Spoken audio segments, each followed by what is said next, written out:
Hola, vamos a continuar donde dejamos la última clase.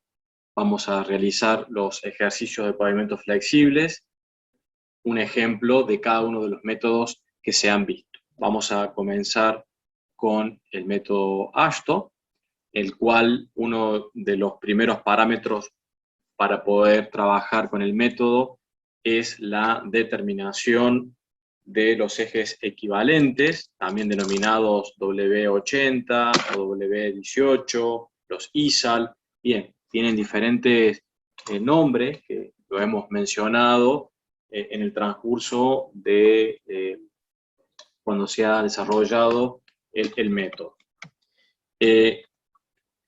¿Cómo se determina los ejes equivalentes? Bien, se comienza teniendo los datos de tránsito a través de un censo, como podemos ver allí en la tabla a la izquierda, donde estará tipificado por cada tipo de vehículos, las cantidades diarias de cada uno de ellos, de ese tipo de vehículo. Luego, un porcentaje de crecimiento, aquí para este tipo de vehículo un 4%, para este otro tipo de vehículos un 2%, para este otro conjunto un 6%, y así sucesivamente. ¿Esto qué nos va a permitir? Que a través de la tabla, donde ingresando con el periodo de diseño, que está fijado en 15 años, y el 4%, por ejemplo, para el primer grupo, es posible determinar el factor de crecimiento, que será en este caso 20,02. También lo podemos realizar con la fórmula, que es exactamente lo mismo. Una vez que tenemos la cantidad de vehículos diarios multiplicado por el factor de crecimiento, vamos a obtener el tránsito de diseño, al cual está faltando mencionar que hay que multiplicarlo por 365 días, ya que estos valores son diarios, ¿sí? Esta cantidad es diaria, multiplicada por 365, multiplicado por 20,02, nos va a dar este número, 3.653.650, que es el tránsito de diseño, la columna C. Ahora bien, este tránsito, en el año 15, tendremos de autos, hay que afectarlo el factor de eje equivalente, que para afectarlo se deben tener en cuenta ciertos aspectos. Esos aspectos o esas consideraciones son el tipo de pavimento, si es rígido o flexible. Para el caso que estamos trabajando, el ejemplo, vamos a considerar que es flexible. Entonces, consideraremos ese tipo de pavimento, consideraremos el tipo de configuración de eje, si es un eje simple, si es un eje tándem, y si las ruedas son simples, duales, etc. Por otro lado, la serviciabilidad final, ¿sí? La serviciabilidad final y un SN de prediseño, ¿sí? Para el pavimento. Es decir, para poder determinar el factor de eje equivalente, se deberá contar con la serviciabilidad final, un SN de prediseño y la configuración del eje. En base a eso existen tablas que nos permiten ingresar para cada uno de esos tipos de ejes, en función del peso del eje, y determinar cuál es el coeficiente eje equivalente. Esto ya lo hemos visto cuando desarrollamos este tema en el teórico. Entonces, esta cantidad multiplicada por este factor nos va a dar la cantidad de eje equivalente, es decir, estos 3.600.000 equivalen a 731 ejes equivalentes. Bueno, ese procedimiento que se ha desarrollado se hace para cada uno de los ejes que se presentan en la tabla, luego se hace una sumatoria final, y eso serán la cantidad de ejes equivalentes de diseño, al cual le está faltando afectarlo por el factor de dirección. Consideramos, recuerdan, 0,5, es decir, 0,5 en un sentido y 0,5 en el otro sentido, que es lo que recomienda ASTO. Luego el factor carril, si tenemos más de un carril por sentido, será 0,9, por ejemplo, si tenemos 2 carriles por sentido. Y luego esta cantidad, 10.700.000, multiplicado por estos dos factores, nos va a dar la cantidad de ejes equivalentes de diseño, que vamos a introducir dentro del nomograma. ¿Sí? Aquí arriba figura SN o D, porque este mismo procedimiento se realiza tanto para pavimento flexible como para pavimento rígido, que aún no lo hemos visto, pero hago la aclaración de por qué figura esa letra GD, que lo vamos a ver cuando veamos el ejemplo de pavimentos rígidos. Bien, entonces, una vez que determinamos el tránsito, que en el caso anterior son aproximadamente 5 millones de eje equivalente, 4.800.000, vamos, para el caso de pavimento flexible, vamos a trabajar con este valor de 1 por 10 a la 6, ¿sí? Más allá de que en el ejemplo anterior determinamos 5 millones, vamos a tomar un ejemplo de 1 millón de ejes equivalentes, ¿sí? Se ha dado el dato de que la vía es secundaria rural, y esta característica nos permite determinar cuál es la confiabilidad R, que si ustedes van a la tabla, verán el rango que proporciona la tabla, y de ese rango, bueno, podemos trabajar con el promedio, podríamos trabajar con los extremos de ese rango, o con algún otro número que esté dentro del rango. También se ha mencionado que se realiza una construcción sin errores en la predicción del tránsito. Esto nos permite determinar cuál es la desviación estándar global, y para el tipo de pavimento flexible, en este caso 0,44. Se ha dado, como es un pavimento nuevo, la serviciabilidad inicial para pavimentos flexibles. Recuerden que ACSTO recomienda 4,2. Y la serviciabilidad final, se menciona que es una vía secundaria no calle, con lo cual la serviciabilidad final, de acuerdo a la tabla, puede ser determinado como 2,5. También se da como dato el CBR de la base, que es 80, el CBR de la subbase, que es 40, y el CBR de la subrasante, que es 9, y con ese CBR es posible determinar, con la ecuación vista en método ASTO de 1500 CBR para cuando es menor a 10%, que el módulo resiliente es de 13.500 PSI. También se menciona como dato que el tiempo en el suelo libera el 50% del agua en un mes, y que el porcentaje del tiempo en el año expuesto a la humedad cercana a la saturación es del 2%. Esto nos va a permitir determinar en la tabla del coeficiente de drenaje M, con esos valores, cuál es el coeficiente M que vamos a utilizar para la verificación de los espesores propuestos más adelante. Bien, una vez que se tienen todos esos datos, es posible en el nomograma con el cual vamos a trabajar, empezar a ubicar cada uno de estos valores y empezar a trabajar. Primero, si ubicamos la confiabilidad del 85 y el S0 en 0,44 con los dos puntos y trazando una recta por ello, como está ahí en color verde, es posible trazar la recta y prolongarla hasta la línea auxiliar hasta determinar este punto, luego ubicando en la escala de los ejes equivalentes el valor de 1 millón, con los dos puntos, el anterior y el siguiente, una nueva recta, hasta cortar la línea auxiliar, de la misma manera ubicando el módulo resiliente de la subrasante de 13.500 y el punto anterior, otra nueva recta, hasta llegar al cuadro de la derecha, de la gráfica de la derecha, donde intersectamos el eje de las Y, luego entrando en forma horizontal hasta intersectar el delta PCI, que es la serviciabilidad inicial menos la final. Es posible, bajando en forma vertical, determinar cuál es el número estructural, que en el gráfico lo podemos leer como 255 SN, ¿sí? Esa es la capacidad estructural que va a requerir nuestra estructura, y la que, de alguna manera, proponiendo espesores y materiales, debemos superar o igualar a esta SN requerida. Entonces, para ello, vamos a proponer 3 capas: una capa asfáltica, una de base y una de subbase, con los espesores de 7 centímetros para la primera, 20 centímetros para la segunda y 30 centímetros para la tercera.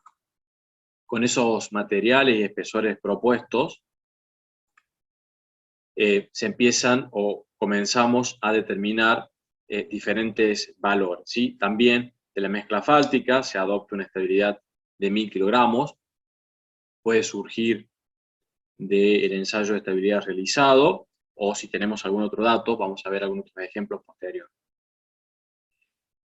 Con estos valores, también con los datos anteriores de CBR de la base y de la subbase, es posible determinar los módulos resilientes a través de los gráficos del método ASTO que hemos visto, que ingresando con el CBR hacia la izquierda obteníamos el coeficiente de aporte estructural, y si nos movemos hacia la derecha podemos obtener el módulo resiliente, que es desde allí donde están obtenidos estos valores, 28.000 PSI y 17.000 PSI. También con el mismo gráfico podemos obtener el coeficiente de aporte estructural A1 de la capa asfáltica a partir de la estabilidad. Con el CBR de la base obtuvimos por un lado el módulo resiliente y por otro lado en la misma gráfica el coeficiente de aporte estructural. El M fue determinado anteriormente, y lo mismo para la subbase. En el mismo gráfico de subbase, hacia la izquierda el coeficiente de aporte estructural 0,12 y hacia la derecha el módulo resiliente, ¿sí?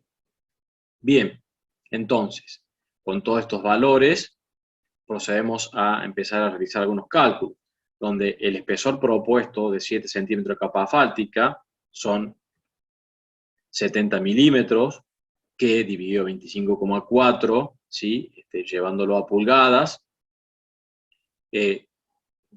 nos va a dar una cierta cantidad de pulgadas, que multiplicado por el factor de aporte estructural A sub 1, ¿sí? Nos está dando 1,24, ¿sí? Entonces, la mezcla asfáltica con 7 centímetros aporta 1,24 de SN. Dicho de otra manera, 0,44 de aporte estructural es por pulgada de este material, ¿sí? De la capa asfáltica.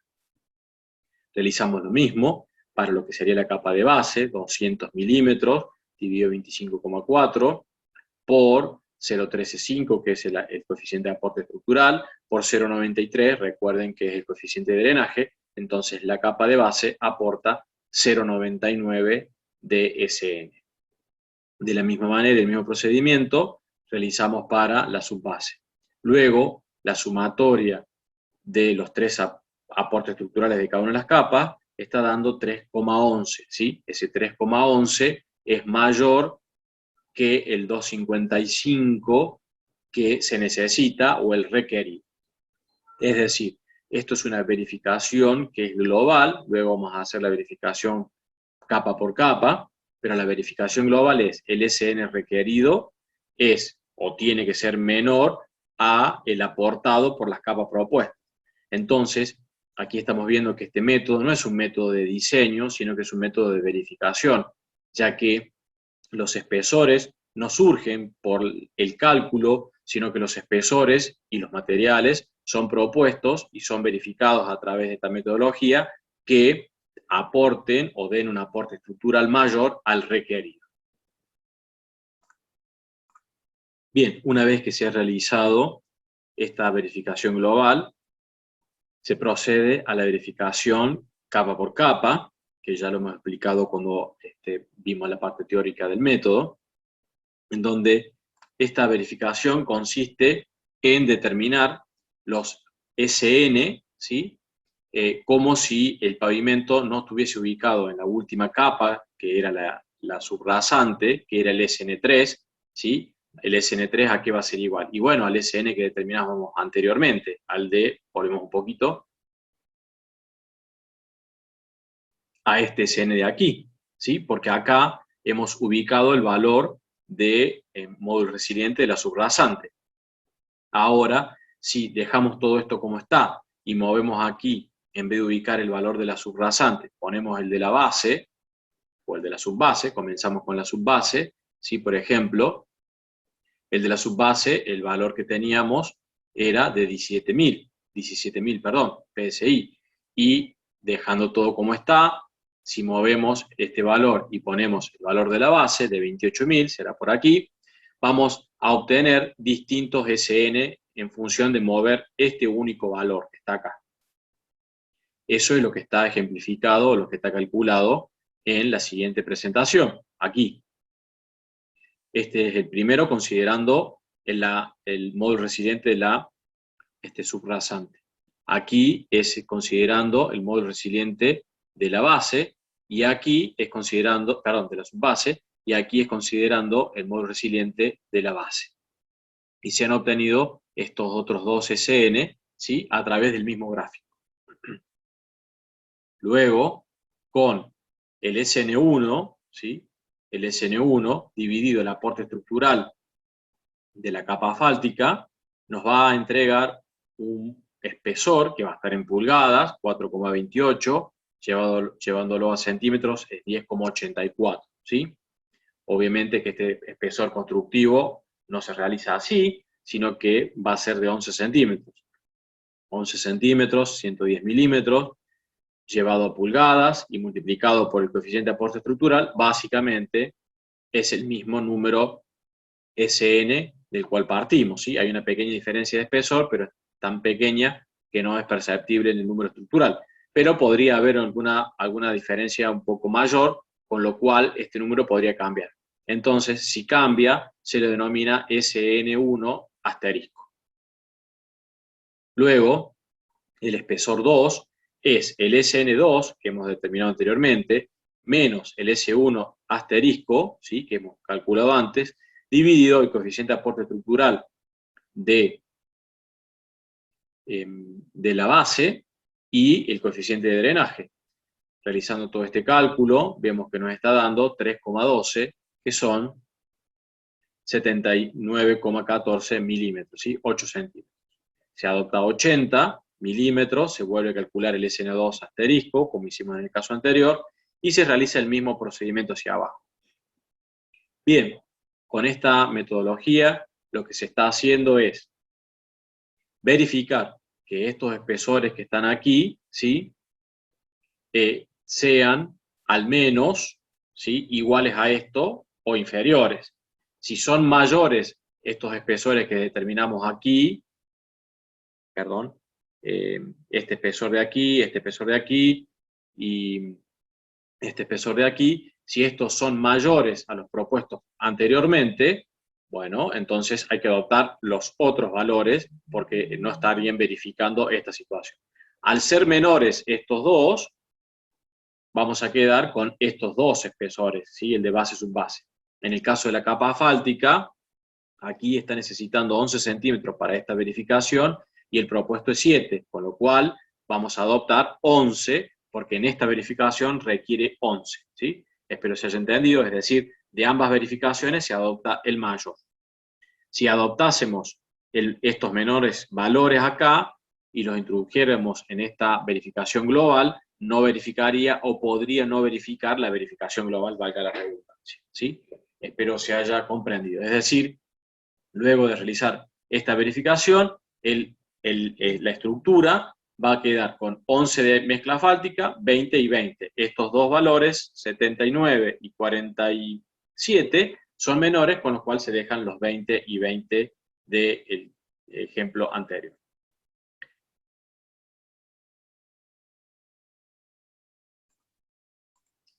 Bien, hemos visto entonces el ejemplo de cálculo aplicando el método ASTO para pavimentos flexibles, y con anterioridad habíamos visto en la parte teórica otros métodos de cálculo más antiguos, más sencillos, ¿sí?, racionales, que vamos a mencionar algunos ejemplos de cálculo para esos métodos, ¿sí?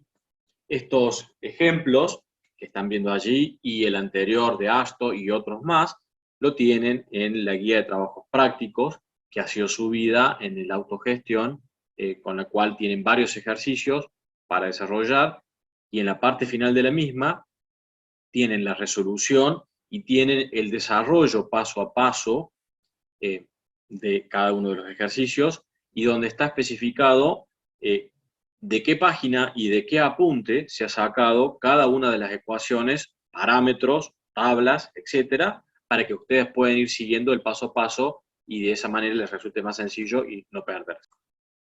Bien, puntualmente uno de los ejercicios que tienen en la guía, lo vamos a leer, menciona, dice, se pretende determinar el espesor de una calzada sencilla de una sola capa y verificar su deformación total y específica unitaria. La misma capa está constituida con los mismos materiales que el suelo. La carga se supone única e inmóvil, provista de un eje simple con rueda simple, cuyo neumático demarca una huella.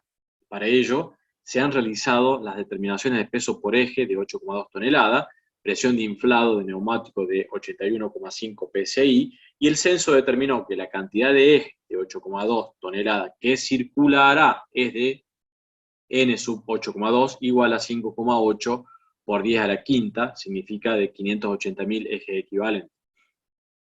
Los ensayos de laboratorio arrojaron que el tipo de suelo de la traza del camino presenta un valor de CBR de 4%. Bien.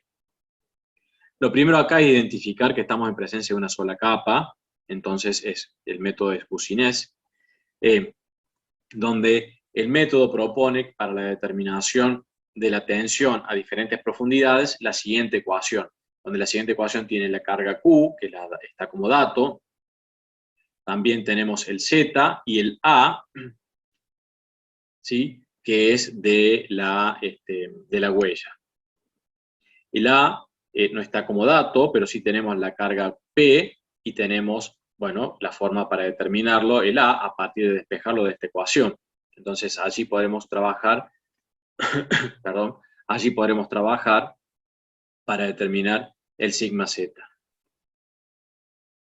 Por otro lado, este sigma Z a una dada profundidad tendrá que ser menor o igual al sigma vertical, pero admisible.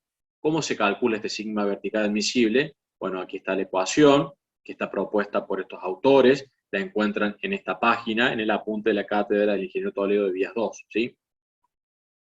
La particularidad, es que tienen el módulo E sub S de la subrasante, para ello lo pueden extraer de la página que figura allí del apunte de Vías 2, ¿sí?, a partir del CBR, que lo hemos mencionado en varias oportunidades, y a donde interviene el N, que es la cantidad de reiteraciones de carga que está como dato. Bien, así determinamos para diferentes Z cuál es la profundidad de Z a la cual se llega a la tensión vertical admisible. Es decir, que para estas características de 4% se requerirá un espesor tal como el que se determine a partir de esta ecuación. Luego, la deformación total la pueden calcular a partir de la ecuación que figura en la página 31 del apunte cátedra Vías 2 del ingeniero Toledo, ¿sí?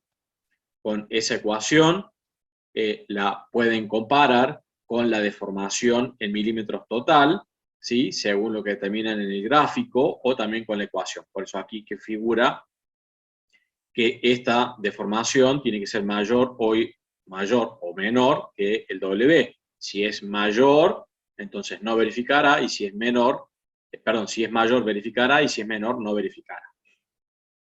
En cuanto a la deformación específica unitaria, tienen aquí, de acuerdo a este gráfico, cómo lo pueden sacar desde la página que figura allí 90, del apunte de la cátedra del ingeniero Toledo, ¿sí?, pueden determinar la deformación específica unitaria admisible, ¿sí?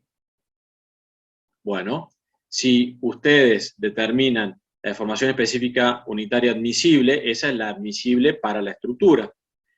¿Con qué tienen que compararla? Y bueno, con la deformación específica unitaria que sufrió ese espesor de material. Entonces, lo van a determinar que la deformación total, ¿sí?, dividido el espesor que obtengan de aquí, eso va a dar una deformación específica unitaria, ¿sí? Esa deformación específica unitaria podrá ser mayor o menor que la admisible. Si es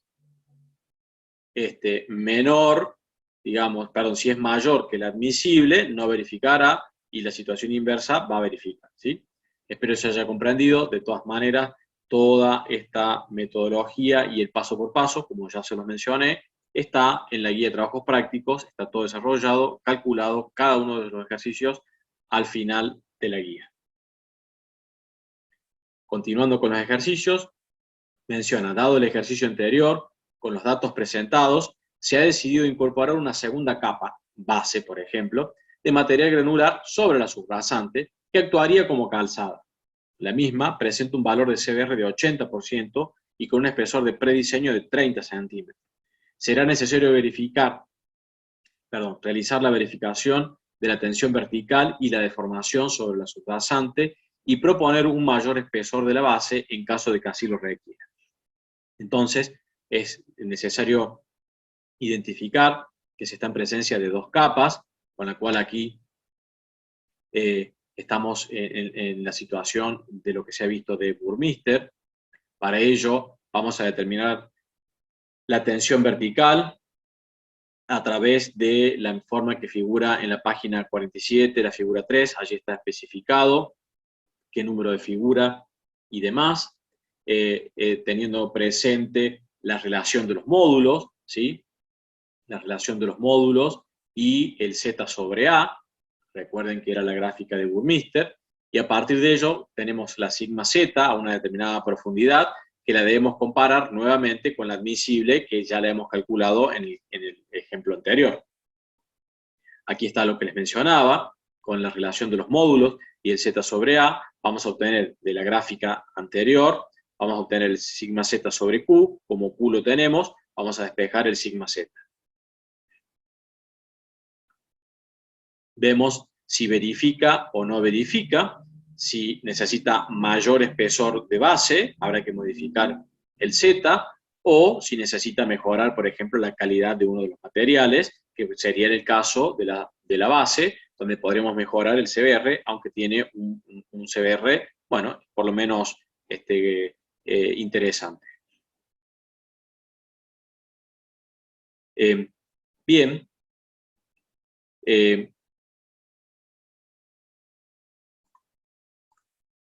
Este E1 y E2 y la modificación del espesor es lo que les mencionaba recién en el caso de que no verifique.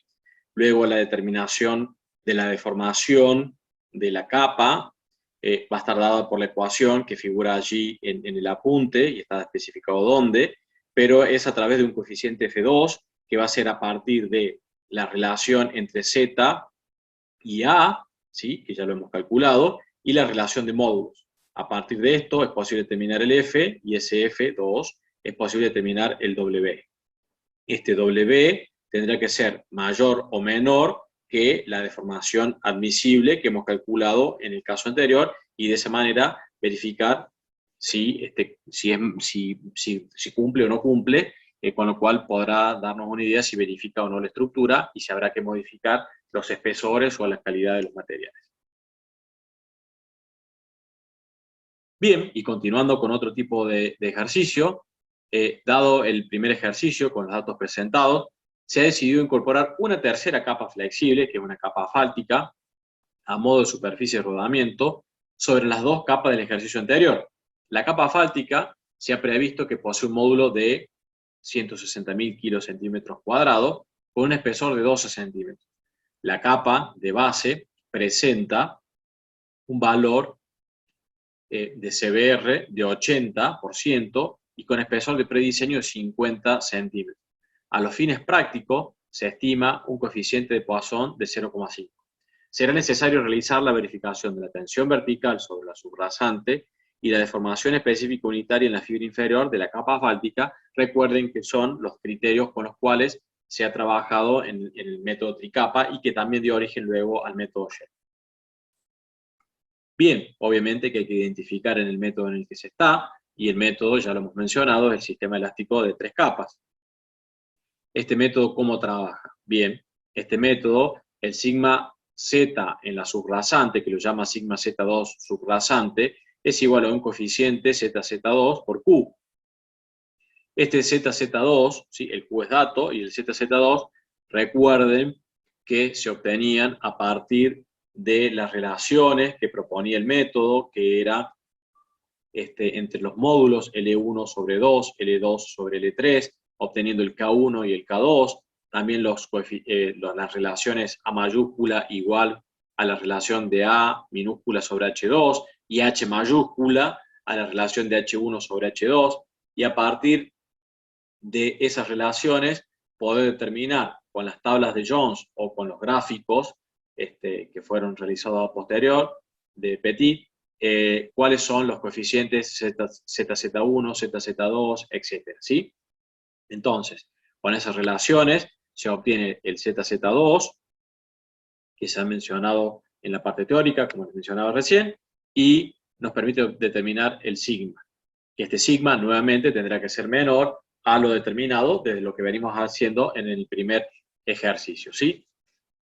Luego, la deformación específica unitaria por tracción, epsilon t, va a ser igual a esta ecuación, que está allí la página donde pueden ubicarla y el apunte, y que tendrá que ser menor o igual a la deformación específica por tracción admisible, que también está especificado allí de dónde lo pueden obtener.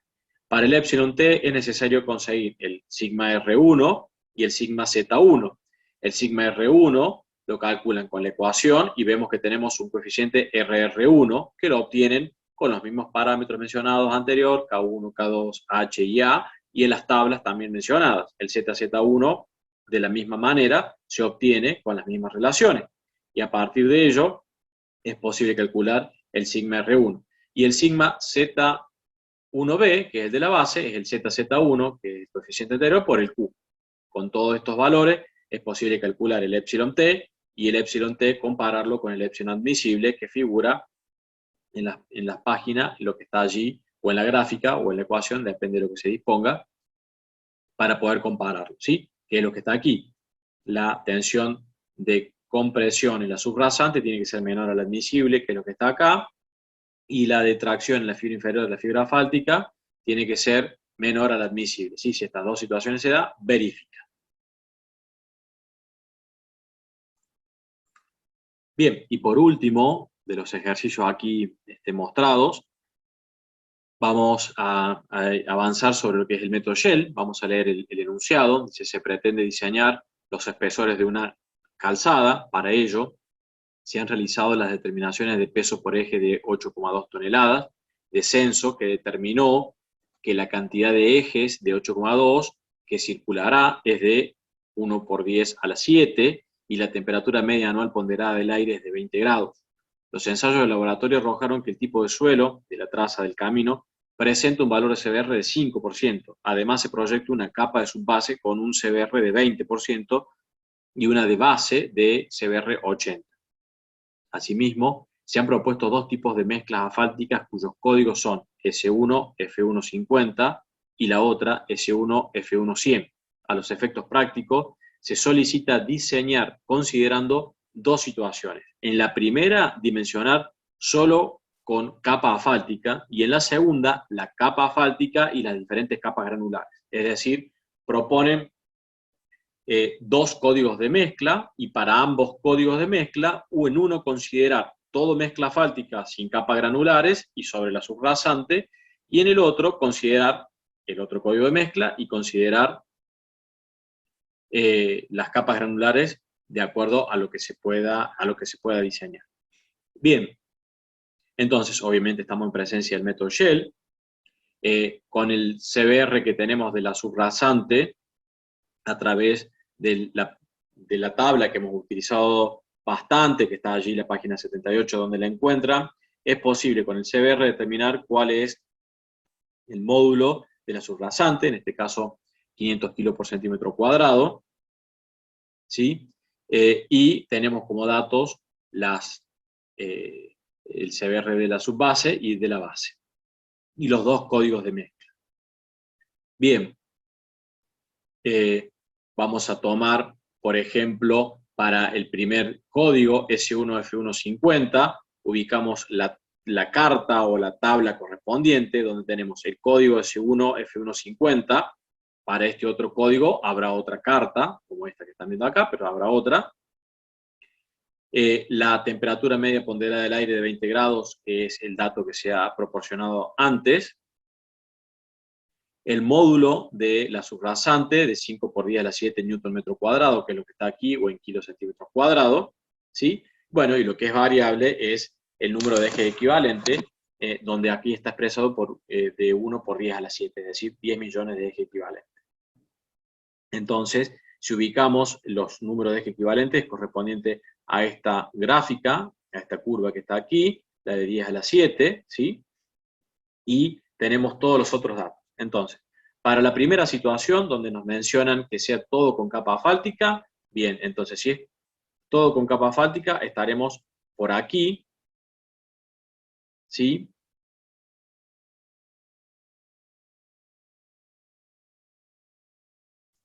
Que ese valor de allí está haciendo aproximadamente 260 milímetros, que para el cuadro resumen que tenemos acá es la primera situación, primer código, situación A, 260 milímetros de capa asfáltica y 0 milímetros de capas granulares.